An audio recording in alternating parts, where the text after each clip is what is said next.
ನಾವು ಲೆಟರ್ ಬರೆದಿರೋ ನಿಜ ತಾನೆ. ಲೆಟರ್ ರಿಲೀಸ್ ಆಗಿರ್ಬೇಕಲ್ಲ, ಲೆಟರ್ ರಿಲೀಸ್ ಆಗಿರ್ಬೇಕಲ್ಲ, ಮತ್ತೆ ಇನ್ನೇನು ಡಾಟಾ ಬೇಕು?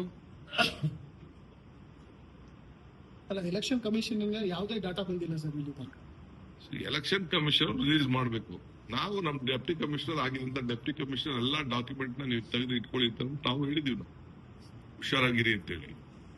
ಸರ್, ಇಷ್ಟು ಪತ್ರ ಬರೆದ್ರು ಅವ್ರು ಮಾಹಿತಿ ಕೊಡ್ತಾ ಇಲ್ಲ ಅಂದ್ರೆ ಯಾರೋ ಒಬ್ರು ಪರವಾಗಿ ಕೆಲಸ ಮಾಡ್ತಾ ಇದಾರೆ ಅಂತ ಅರ್ಥನಾ? ನೀವೇ ಅದಕ್ಕೆ ಅರ್ಥನ ನೀವೇ ದಯವಿಟ್ಟು ಮಾಧ್ಯಮ ರಾಜ್ಯ ಜನತೆಗೆ ಏನ್ ನಡೆದಿದೆ ಅಂತ ದಯವಿಟ್ಟು ತಾವೇ ಎಲ್ಲದಕ್ಕೂ ಕೂಡ ಟ್ರಯಲ್ ನಡೆಸಿರಲ್ಲ, ಇದಕ್ಕೂ ಟ್ರಯಲ್ ನಡೆಸಿ. ಚುನಾವಣಾ ಆಯೋಗ ಮಾಹಿತಿ ಕೊಡೋದು ಸಿಐಡಿಗಿಂದ ಮಾಹಿತಿ ಕಲೆಕ್ಟ್ ಮಾಡ್ಲಿಕ್ಕೆ ಆಗಲ್ಲ ಅಂತಂದ್ರೆ ಇನ್ವೆಸ್ಟಿಗೇಷನ್ ಕಂಪ್ಲೀಟ್ ಆಗಲ್ಲ ಸರ್. ಮತ್ತೆ ಹೇಗೆ ಸರ್ ಅದು? That is what I am telling. ಈ ದೇಶದಲ್ಲಿ ಮತದಾರದವ್ರಿಗೆ ಹಕ್ಕಿಗೆ ಭಂಗ ಆಗ್ತಾ ಇದೆ. ನಾವು ಮುಂದಕ್ಕೆ ಬರ್ತೀವಿ. ನಿಮ್ಮ ಓಟ್ನ ತೆಗೆದು ಇನ್ನೊಂದು ಬೂತ್ ಹಾಕೋದು,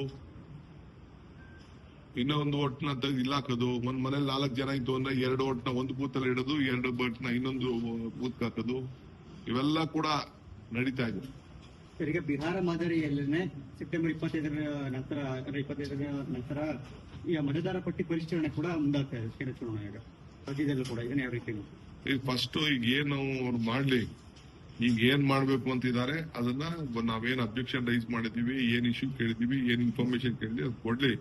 ಸಿಒಡಿ ಇನ್ವೆಸ್ಟಿಗೇಷನ್ ಮಾಡಿದ್ರೆ ಯಾರದು ಅಂತ ಈಚೆ ಬರ್ತದಲ್ಲ, ಆ ಫೋನ್ ನಂಬರ್ ಈಚೆ ಬರ್ತದಲ್ಲ, ಯಾವ್ದಾದ್ರು ಒಂದು ಫೋನ್ ಅಡ್ರೆಸ್ ಅಲ್ಲಿ ಅವರು ಮಾಡಿರ್ಬೇಕಲ್ಲ. ಇಲ್ಲ ಫೇಕ್ ನಂಬರಾ, ಹೊಸ ನಂಬರಾ, ಇನ್ನೊಬ್ಬ ಮಾಡಿದಾರ, ಅದೆಲ್ಲ ಕಂಪ್ಲೀಟ್ ಇನ್ವೆಸ್ಟಿಗೇಷನ್ ಆಗ್ಲಿ. ಬ್ಯಾಲೆಟ್